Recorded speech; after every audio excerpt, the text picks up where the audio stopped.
नमस्कार दोस्तों, स्वागत है आपका एक बार फिर से मेरे YouTube चैनल पर जिसका नाम है 100% नॉलेज विद सक्सेस। आज की क्लास में हम बात करने वाले हैं फिजिक्स का जो सेकंड पेपर है इलेक्ट्रोमैग्नेटिज्म, उसके मोस्ट क्वेश्चंस की बात करने वाले हैं। जैसा कि आपको पता है इसका एग्ज़ाम है, तो हम बात करने वाले हैं सेमेस्टर सिस्टम की और उसके मोस्ट क्वेश्चंस की। उससे पहले मैं आपको एक बात बता देना चाहता हूँ। अब आपको पता है ये आपका सेकंड लास्ट एग्ज़ाम है। वैसे तो इसके बाद आपके और भी एग्ज़ाम बच रहे हैं कंपलसरी के, लेकिन फ़िज़िक्स में ये एग्ज़ाम और इसके बाद एक एग्ज़ाम और बच रहा है, उसके बाद आप फ्री हो एक तरीके से। तो मैं एक अनाउंसमेंट करना चाहता हूँ कि हम आरआर कॉलेज के लिए अलग से बैच स्टार्ट करने वाले हैं। मैथ, फिज़िक्स, केमिस्ट्री क्लासेस बिल्कुल अलग रखेंगे। बाकी कोचिंग की तरह नहीं करेंगे कि ईयरली वाले और सेमेस्टर वाले स्टूडेंटों को एक साथ रखें। सेमेस्टर वाले स्टूडेंटों के लिए एक सेपरेट बैच हम स्टार्ट करने वाले हैं। तो जो भी आप में से इंटरेस्टेड हो कोचिंग के लिए, चाहे वो फिजिक्स, केमिस्ट्री, मैथ, अगर आप में से कोई केमिस्ट्री ऑनर्स से या मैथ ऑनर्स से है तो उनके लिए भी स्पेशल क्लासेस लगाई जाएगी और उनका जो एक्स्ट्रा पेपर है उसका सिलेबस भी कराया जाएगा, जो शायद कहीं नहीं कराया जाता, हम करवाएंगे। तो उसके लिए भी आप हमको कांटेक्ट कर सकते हो। कांटेक्ट नंबर आपको डिस्क्रिप्शन बॉक्स में मिल जाएगा या फिर आपको नीचे भी कहीं फ्लैश करता हुआ मिल जाएगा वीडियो में। और ये जो कोचिंग इंस्टीट्यूट है, जैसा कि आप में से कुछ लोगों को पता है कि आपके कॉलेज के भी बिल्कुल पास है। ये एसएमडी सर्किल पर है, प्रगति इंस्टीट्यूट के नाम से। आपकी कोचिंग के बिल्कुल पास है। कोई अगर बाहर से आता है, बस स्टैंड से या बस से आता है, तो बस से उतरते ही सीधा हमारा कोचिंग इंस्टीट्यूट है और आपके कॉलेज से सबसे पास हमारी कोचिंग है। तो आप आ सकते हो, आपको आने जाने की भी कोई प्रॉब्लम नहीं है। ठीक है, तो नया बैच स्टार्ट करने वाले हैं हम। आपका जैसे ही लास्ट एग्ज़ाम होगा, तो फिज़िक्स का एग्ज़ाम होगा थर्ड पेपर, उसके बाद तो आप हमें कांटेक्ट कर लेना, मैं आपको टाइमिंग बता दूंगा। तो अब हम बात करने वाले हैं फिज़िक्स सेकंड पेपर की। तो फिज़िक्स सेकंड में सबसे पहले हम बात करने वाले हैं यूनिट नंबर फर्स्ट की। ठीक है, यूनिट नंबर फर्स्ट में जो पहला क्वेश्चन है उसकी बात करने वाले हैं। पहला क्वेश्चन क्या है हमारे पास? विद्युत द्विध्रुव, विद्युत द्विध्रुव, इलेक्ट्रिक डाइपोल व द्विध्रुव आघूर्ण। डाइपोल मोमेंट, क्या? डाइपोल मोमेंट और इलेक्ट्रिकल डाइपोल। ठीक है, ये आपको याद रखना है, ये बहुत बार पूछा गया है। साथ में इसके आपको क्या करना है? विद्युत क्षेत्र की तीव्रता का व्यंजक भी निकालना है। आपको इलेक्ट्रिक फील्ड का जो एक्सप्रेशन है उसके क्वेश्चन भी आपको करने हैं। ठीक है, ये पूछा जाता है। ठीक है, इसके अलावा आपके पास है, जो आपके पास दूसरा क्वेश्चन मैं आपको बता रहा हूँ, वो हमारे पास जो वेक्टर फील्ड है, अदिश क्षेत्र है, अदिश क्षेत्र की प्रवणता कैसे ज्ञात करते हैं, तो वो आपको ज्ञात करना है। ठीक है, वो आपको ज्ञात करना है। ये वाला क्वेश्चन भी आपके पास मोस्ट है, बहुत बार पूछा गया है ये अदिश क्षेत्र की प्रवणता के बारे में। ठीक है, और इससे रिलेटेड क्वेश्चंस आपके पास बहुत पूछे गए हैं। जैसे कार्तीय निर्देशांक में, जैसे मैं आपको एक दो न्यूमेरिकल भी बताऊंगा। जैसे कार्तीय निर्देशांक में अदिश HCl अणु का द्विध्रुव आघूर्ण, अदिश HCl अणु का द्विध्रुव आघूर्ण क्या होगा? ये भी आपके पास एग्जाम में पूछा गया है। ठीक है, और भी हम बात करते हैं। इसके अलावा देखो, अदिश क्षेत्र की प्रवणता तो आपको अच्छे से पढ़ लेना है। अदिश क्षेत्र की प्रवणता अच्छे से पढ़ लेना है। ठीक है, और विद्युत द्विध्रुव। इसके अलावा आपके पास न्यूमेरिकल्स आ सकते हैं। न्यूमेरिकल्स कैसे? जैसे हमारे पास एक न्यूमेरिकल में बताता हूँ, किसी ध्रुवीय बिंदु, किसी ध्रुवीय बिंदु आर थीटा पर इसके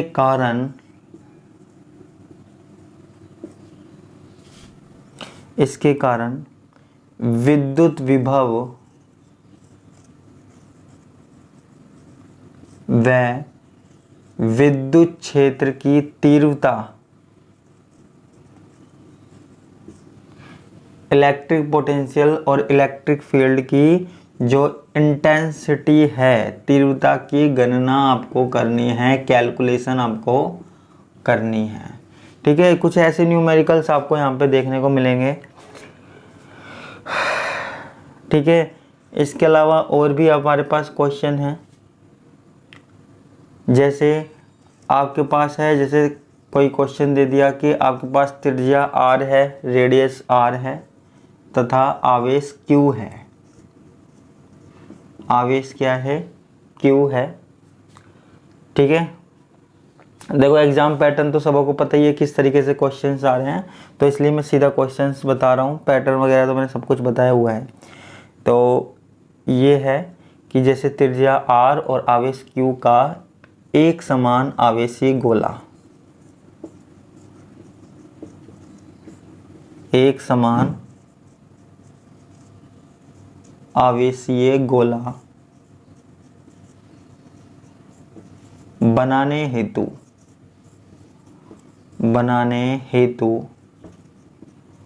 आवश्यक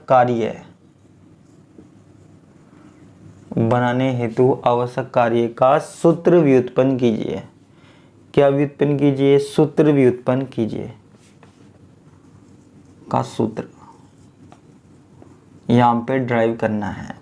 ऐसे क्वेश्चंस आपको देखने को मिलेंगे यहाँ पे यूनिट नंबर, अगर फर्स्ट की बात की जाए तो। ठीक है,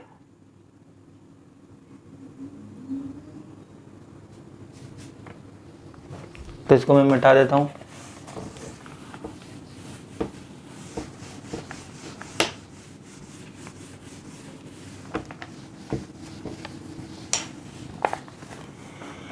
इसके अलावा देखो बल आघूर्ण निकालना, बल आघूर्ण से रिलेटेड क्वेश्चंस भी आपको पूछे जाएंगे। जैसे एक क्वेश्चन मेरे पास लिखा हुआ है, हो सकता है ये पूछ ले जाए कि एक विद्युत क्षेत्र में उपस्थित एक विद्युत द्विध्रुव पर कार्यरत बल तथा बल आघूर्ण के लिए व्यंजक उत्पन्न कीजिए। तो ऐसे क्वेश्चंस भी आपके पास पूछे जा सकते हैं। ठीक है, देखो ऐसे ही किसी बिंदु पर विभव इस प्रकार प्रदर्शित होता है। किसी बिंदु पर विभव निम्न प्रकार प्रदर्शित किया जाता है।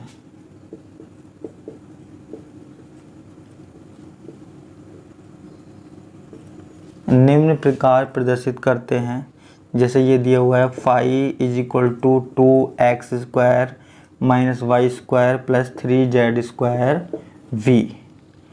ठीक है, तो यहाँ पर क्या ज्ञात करना है?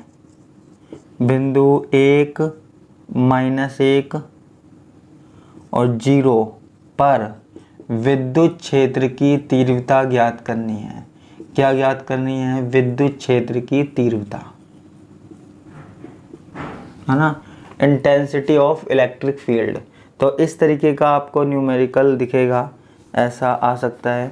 तो ये हमारे पास किसकी बात हो गई? यूनिट नंबर फर्स्ट की।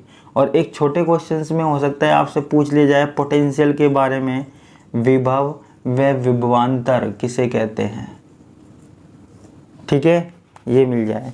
बाकी का देखो आपके पास जो द्विध्रुव आघूर्ण है, विद्युत द्विध्रुव आघूर्ण और अदिश क्षेत्र की जो प्रवणता है, ये दो क्वेश्चन ऐसे हैं इनमें से कुछ ना कुछ तो आता ही है, तो ये तो आपको पढ़ना ही है।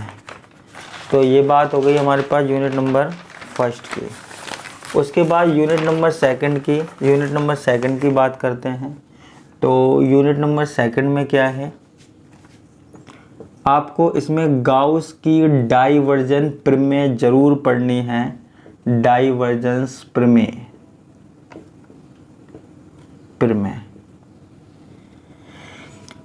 ठीक है, आपको गाउस का नियम जरूर पढ़ना है। इसके अलावा आपको जो वेक्टर फील्ड है, सदिश क्षेत्र है, सदिश क्षेत्र का भी डाइवर्जन आपको पढ़ना है। सदिश क्षेत्र का डाइवर्जन भी पढ़ना है, ठीक है।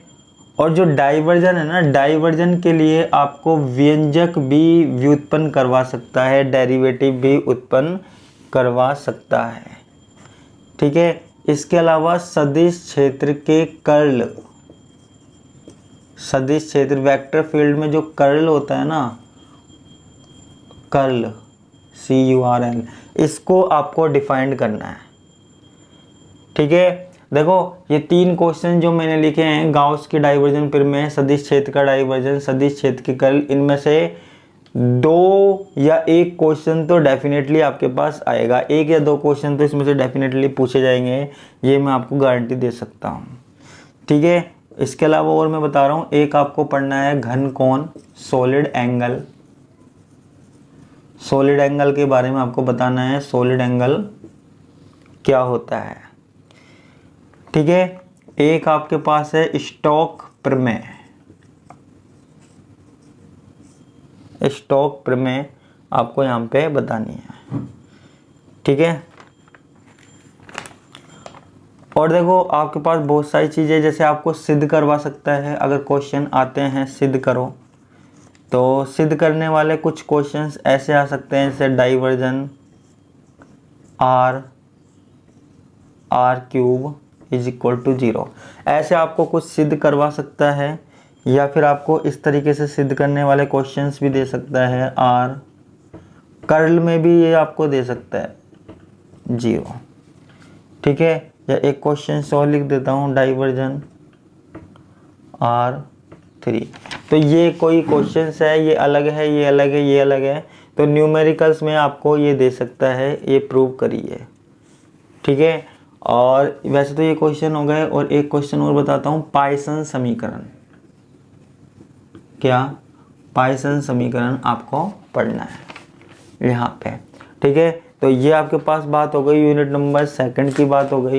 यूनिट नंबर 2 में आपको सिर्फ इतना पढ़ना है, और न्यूमेरिकल तो जो आपके पास है बुक में वो आपको देखने हैं, नहीं तो थियोरेटिकल पार्ट में से आपको इतना मिल जाएगा। ऊपर के 3 या 4 टॉपिक में से आपको बहुत कुछ मिलने वाला है। ये सदिश क्षेत्र का डाइवर्जन, सदिश क्षेत्र का कर्ल है, घन कोण है, गाउस की डाइवर्जन प्रमेय है, 4 टॉपिक ऐसे हैं, इनमें से आपको लगभग उम्मीद है कि 2 टॉपिक या 1 टॉपिक तो मिल जाएगा आराम से, ठीक है। और हो सकता है 4 टॉपिक के 4 टॉपिक भी मिल जाए, तो इसको मैं मिटा देता हूँ।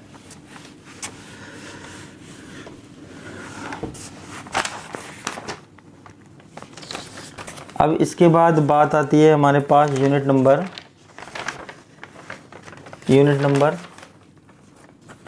4 की। पहले यूनिट नंबर 4 बता देते हैं। यूनिट नंबर 4 की देखो, यूनिट नंबर 4 में एक तो ध्रुवणता, जिसको हम बोलते हैं पोलराइजेशन, ठीक है। एक हमारे पास है इससे ही रिलेटेड क्लॉसियस-मोसेटी समीकरण, ये बड़ी इंपॉर्टेंट इक्वेशन है, ये आपके पास 3rd ईयर में भी आपको मिलेगी केमिस्ट्री में।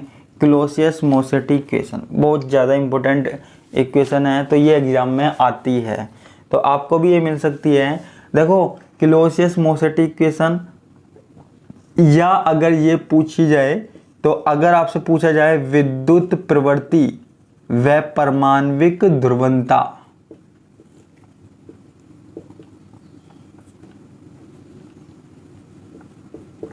ध्रुवणता में संबंध बताओ।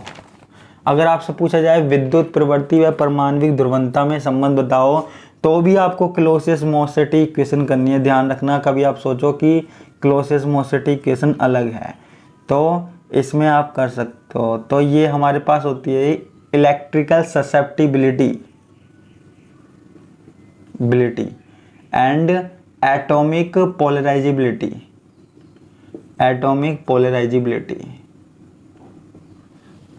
पोलराइजिबिलिटी होती है, ठीक है। इसके अलावा आपको छोटे छोटे टॉपिक क्या ही है इसके अलावा, लेकिन क्लॉसियस-मोसेटी समीकरण आपको जरूर पढ़ के जानी है। इसके अलावा आपके पास है परावैद्युत ध्रुवण, परावैद्युत ध्रुवण, मुक्त व बद्ध आवेश, फ्री चार्ज के बारे में आपको पढ़ना है। ठीक है, छोटी छोटी डेफिनेशन भी आपको पढ़नी है, क्योंकि आपको पता है आपका एक क्वेश्चन ऐसा आता है जिसमें कि सारी यूनिटों को मिला के क्वेश्चन पूछा जाता है, तो वो क्वेश्चन आपको पढ़ना है। विद्युत प्रवृत्ति यानी कि वही इलेक्ट्रिकल ससेप्टिबिलिटी क्या होती है, और प्रेरित द्विध्रुव आघूर्ण, प्रेरित द्विध्रुव आघूर्ण। तो यहाँ पे टाइम कम होता है, इसलिए मैं सिर्फ हिंदी में बोल देता हूँ या इंग्लिश में बोल देता हूँ। ठीक है, लेकिन हमारी कोचिंग में जो क्लासेज लगती है तो वहाँ पर हिंदी मीडियम और इंग्लिश मीडियम दोनों के लिए बैचेज हैं। विस्थापन सदिश, ठीक है, डिस्प्लेसमेंट वेक्टर की बात कर रहे हैं यहाँ पे, तो ये इस तरीके से आपको याद रखना है। और इसमें मैं बता दूं एक क्वेश्चन और, परावैद्युत माध्यम में स्थित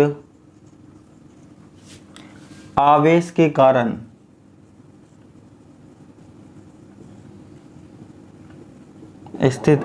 कारण विद्युत क्षेत्र व गाउस के नियम का व्यंजक ज्ञात करना। विद्युत क्षेत्र व गाउस के नियम का व्यंजक,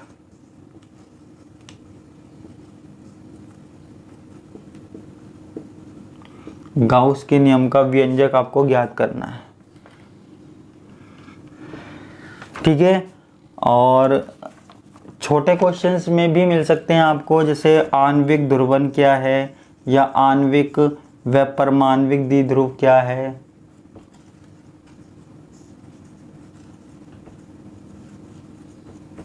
ये द्विध्रुव से रिलेटेड क्वेश्चन तो देखो आपको, डाइपोल से रिलेटेड क्वेश्चन तो आपको फर्स्ट यूनिट में और सेकंड यूनिट में आराम से मिल सकते हैं। ठीक है, फर्स्ट यूनिट में, ये फोर्थ यूनिट में भी आपको मिल सकते हैं, तो आपको इन क्वेश्चनों में से मिल जाएगा। और सबसे ज़्यादा आपको जो डिटेल में पढ़ना है अच्छे से, वो आपको पढ़ना है क्लॉसियस-मोसेटी इक्वेशन पढ़नी है। ठीक है, क्लॉसियस-मोसेटी इक्वेशन पढ़नी है, electrical susceptibility and atomic polarisability. अगर ये आ जाता है, इनके बीच में रिलेशन पूछता है कि विद्युत प्रवृत्ति व परमाणु ध्रुवणता में संबंध बताओ, तो भी आपको क्लॉसियस-मोसेटी इक्वेशन यहाँ पे समझानी है, पूरी ड्राइव करनी है। इसके अलावा ये छोटे छोटे टॉपिक तो है ही। तो ये हमारे पास किसकी बात हो गई, यूनिट नंबर 4 की बात हो गई। इसमें एक क्वेश्चन और लिखवा देता हूँ, न्यूमेरिकल।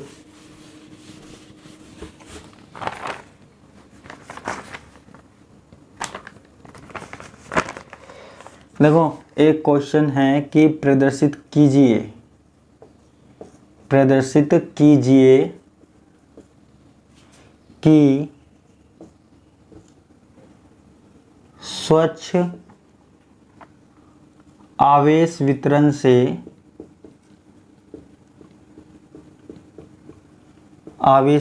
से r दूरी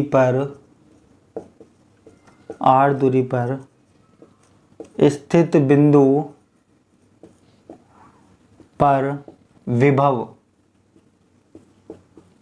निम्न व्यंजक द्वारा, ये क्वेश्चन भी बहुत बार पूछा गया है तो इसको अच्छे से पढ़ के जाना, निम्न व्यंजक द्वारा दिया जाता है।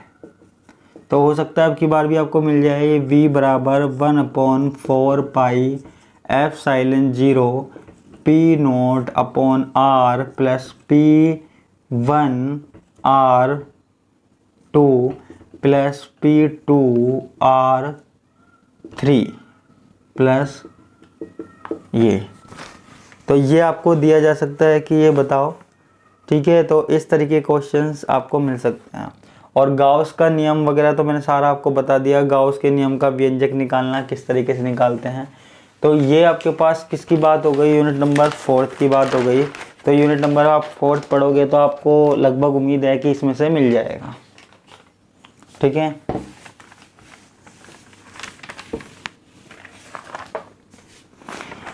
एक आपके पास यूनिट नंबर 3 और रह गई। यूनिट नंबर 3 की बात कर लेते हैं। यूनिट नंबर 3 में पहला क्वेश्चन क्या है, जो आपके पास मूविंग चार्ज होता है, गतिशील आवेश, गतिशील आवेशों के मध्य जो अन्योन्य क्रिया होती है, इंटरेक्शन बिटवीन मूविंग चार्ज, वो आपको पढ़ना है। ठीक है, इंटरेक्शन बिटवीन मूविंग चार्ज। इसके अलावा गतिशील आवेशों का मापन कैसे किया जाता है वो आपको पढ़ना है, गतिशील आवेशों का मापन। गतिशील आवेशों का मापन, ठीक है। इसके अलावा जो क्वेश्चन मैं आपको बताता हूँ, जैसे किसी विद्युत क्षेत्र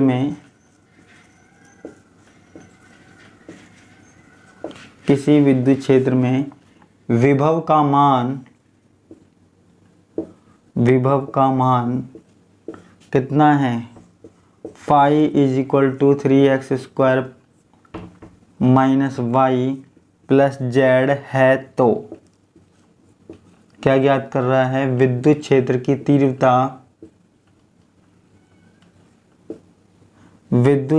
की तीव्रता व आवेश घनत्व यहाँ पे ज्ञात करना है। ठीक है। इसके अलावा चुंबकीय बल क्या होते हैं, चुंबकीय बल ये शॉर्ट नोट में आ सकता है, शॉर्ट नोट में ज्ञात किया जा सकता है चुंबकीय बल में।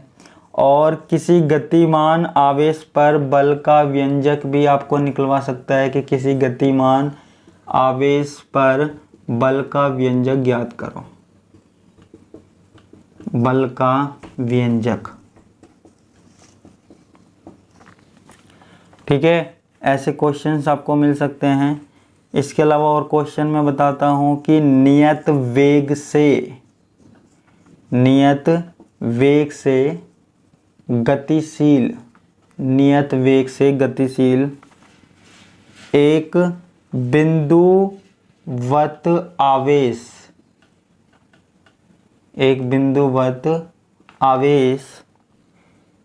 के विद्युत क्षेत्र के लिए व्यंजक उत्पन्न करो।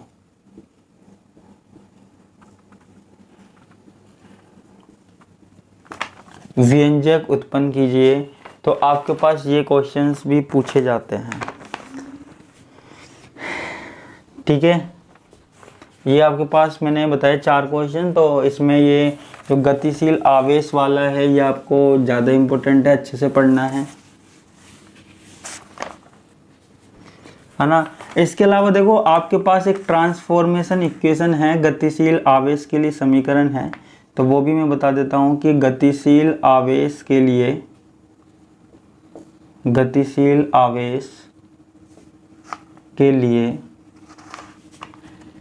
गति की दिशा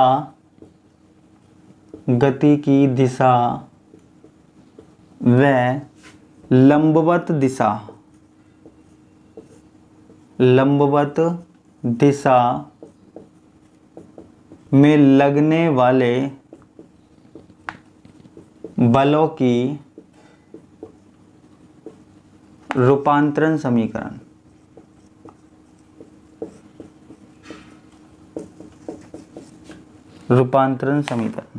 तो ये भी आपको एक क्वेश्चन है। इसके अलावा 2 क्वेश्चन और लिखवाता हूँ, है ना। वैसे तो देखो क्वेश्चनों की कोई लिमिट नहीं है, बुक में बहुत सारे क्वेश्चंस दिए हुए हैं, शॉर्ट पेपर में क्वेश्चन दिए हुए हैं, लेकिन फिर भी मैं आपके लिए बता रहा हूँ जो मोस्ट क्वेश्चंस हैं सेमेस्टर वालों के लिए। वैसे तो ईयरली में भी काम आ जाते हैं। तो एक क्वेश्चन है, 2 जड़त्वीय निर्देश तंत्रों के परस्पर नियत वेग से गतिशील होने पर विद्युत क्षेत्रों का रूपांतरण समीकरण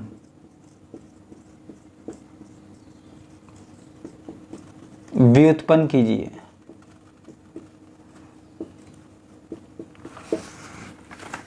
ठीक है, तो ये आपका क्वेश्चन है, तो हो सकता है इनमें से एक क्वेश्चन मिल जाए आपको। ठीक है, तो इस तरीके के क्वेश्चन आपको मिल सकते हैं। या एक क्वेश्चन देखो जो आया हुआ है 2018 में आया हुआ है, वो क्वेश्चन क्या है, बड़ा क्वेश्चन है, अब लिखूँ तो कैसे, लेकिन आप सुन लेना ध्यान से और जिसको लिखना हो वो लिख भी लेना। इसमें जैसे दिया हुआ है कि सिद्ध कीजिए कि एक दूसरे के सापेक्ष नियत वेग से गतिशील निर्देश तंत्रों में बिंदुवत आवेश पर लगा बल, आवेश तथा उस निर्देश तंत्र में विद्युत क्षेत्र की तीव्रता के गुणनफल के बराबर होता है। ठीक है, ऐसा क्वेश्चन सिद्ध करना। दोबारा बोल देता हूँ, सिद्ध कीजिए कि एक दूसरे के सापेक्ष नियत वेग से गतिशील निर्देश तंत्रों में बिंदुवत आवेश पर लगा बल, आवेश तथा उस निर्देश तंत्र में विद्युत क्षेत्र की तीव्रता के गुणनफल के बराबर होता है। तो ये चीज़ सिद्ध करनी आपसे पूछी गई है, तो इसको भी आप लिख लेना। मैं बोर्ड पे लिखूंगा, टाइम वेस्ट होएगा, तो मैंने बोला है तो आप लिख सकते हो। ठीक है, तो आज के लिए बस इतना ही। बाकी का जो भी कोचिंग क्लासेस लेना चाहता है वो कांटेक्ट कर सकता है हमसे। आपके कॉलेज के बिल्कुल पास है हमारी कोचिंग, सबसे पास हमारी कोचिंग है, और आपका सिलेबस पूरा कराया जाएगा और सेमेस्टर सिस्टम के हिसाब से जल्दी क्लासेस शुरू होंगी। जैसे ही आपके एग्ज़ाम फिनिश होते हैं तो आप कांटेक्ट कर सकते हो। तो आज के लिए बस इतना ही, आपसे मिलेंगे नेक्स्ट क्लास में। धन्यवाद, नमस्कार, बाय बाय।